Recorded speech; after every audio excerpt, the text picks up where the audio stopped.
Hi KS sorry work வாங்க next ஒரு ஆர்டரை வந்து ஸ்டார்ட் பண்ணியிருக்கோம். ஸோ இதை எப்படி மேக் பண்ணுறேன்னு பார்க்கலாம். இந்த டிசைன் வந்து ரொம்பவே ரொம்ப ரொம்ப ரொம்ப நைஸ் லுக் கொடுக்குது. இது ஒரு என்கேஜ்மெண்ட், அதாவது கல்யாண் சாரீ தான், பூ வைக்கிற ஃபங்க்ஷன் சொன்னாங்க. இந்த டிசைன் பார்த்தீங்கன்னா ரொம்ப சிம்பிளாகவும் சொல்ல முடியாது, ஹெவின்னு சொல்ல முடியாது, நீட்டாக இருக்குது ஒர்க்கு அந்த மாதிரி டிசைனு. ஸோ இது எப்படி விளம்பரம்னா, ஃபஸ்ட் லைன் வந்து ஸ்டெயின் ஸ்டிச்சிங் ஜரியில் எப்பயும் போல் கொடுத்துட்டு, செகண்ட் 2 லைனுமே வந்து சாரீ கலரை வச்சு நம்ம ஸ்டெயின் ஸ்டிச்சிங் கொடுக்க போகிறோம். பிங்க் கலர் சாரீ, அந்த த்ரெட் ஒர்க்கு தான் நம்ம பண்ணுறோம். பண்ணிவிட்டு திருப்பி 4th லைனாக ஜரி தான் கொடுக்க போகிறோம், கோல்டன் ஜரி. ஸோ அவுட்லைன் கொடுத்துட்டா பார்டர் கொஞ்சம் நல்லாவே தெரியும், மொத்தமாக இருக்கும், சாரீ கலருமே லுக்காக கொடுக்குன்றதுக்காக அந்த மாதிரி பண்ணுறோம். ஸோ அடுத்து வந்து சுகர் பீடு தான்.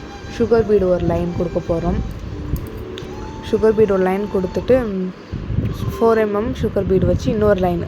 ஸோ எப்படி இருக்குன்னு பாருங்கள், ஒர்க்கு ஃபுல்லாக பாருங்கள். ஸோ வீடியோ தெரியும்னு நினைக்கிறேன், பார்த்துட்டு சொல்லுங்கள் எப்படி இருக்குன்ட்டு. சுகர் பீடு லைன் முடிய போகுது. இதை முடிச்சுட்டு திருப்பி அடுத்த லைன் வந்து 4 mm and 4 mm sugar bead ரெண்டும் சேர்ந்து வச்சு பண்ண போகிறோம். வெறும் 4 mm மட்டும் போடுறத விட இந்த மாதிரி போடும்போது ரொம்ப அழகாகவே தெரியும், ரொம்ப அழகாக நீட்டாக இருக்கும், பார்க்கவும் லுக்காக இருக்கும். ஸோ அதனால தான் இப்படி போடுறோம். இந்த டிசைனோட நான் ஃபோட்டோஸும் உங்களுக்கு சென்ட் பண்ணுறேன். வந்து விழுப்புரத்தில் எப்படி இருக்குது பண்ணியிருக்காங்க. ஸோ ஒரு 2 டேஸ்லேயே கேட்டாங்க. சரி ஓகே அப்படின்னு சொல்லி பண்ணி கொடுத்துட்ருக்கோம். 1 or 2 டேலேயே ஒர்க் பண்ணி கொடுக்குறோம். ஸோ எப்படி இருக்குன்னு பாருங்கள். அடுத்து வந்து நம்ம சுகர் பீடு தான் ஒரு லைன் கொடுக்க போகிறோம்.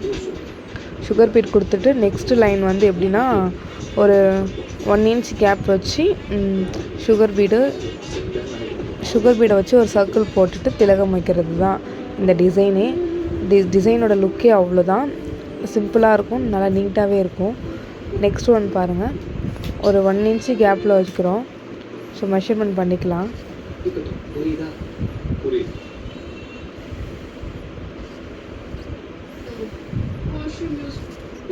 ஸோ மெஷர்மெண்ட் பண்ணியாச்சு. ஃபஸ்ட்டு திலகம் ஸ்டோனை ஒட்டிடலாம். ஸோ அது காயறதுக்கு அப்போ தான் கரெக்டாக இருக்கும். திலகம் ஸ்டோன் ஒட்டிட்டதுக்கு அப்புறமேட்டு நம்ம அடுத்த நெக்ஸ்ட் ஒர்க்கை ஸ்டார்ட் பண்ணலாம்.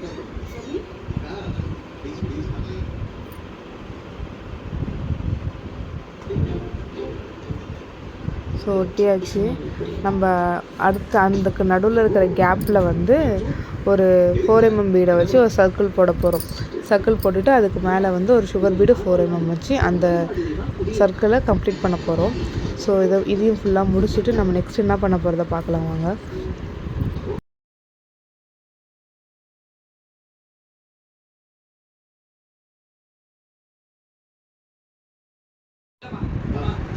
ஸோ முடிச்சாச்சு. ஸோ நான் சென்டரை மார்க் பண்ணிவிட்டு நம்ம இப்போ சென்டரில் ஒர்க் பண்ண ஸ்டார்ட் பண்ணிடலாம்.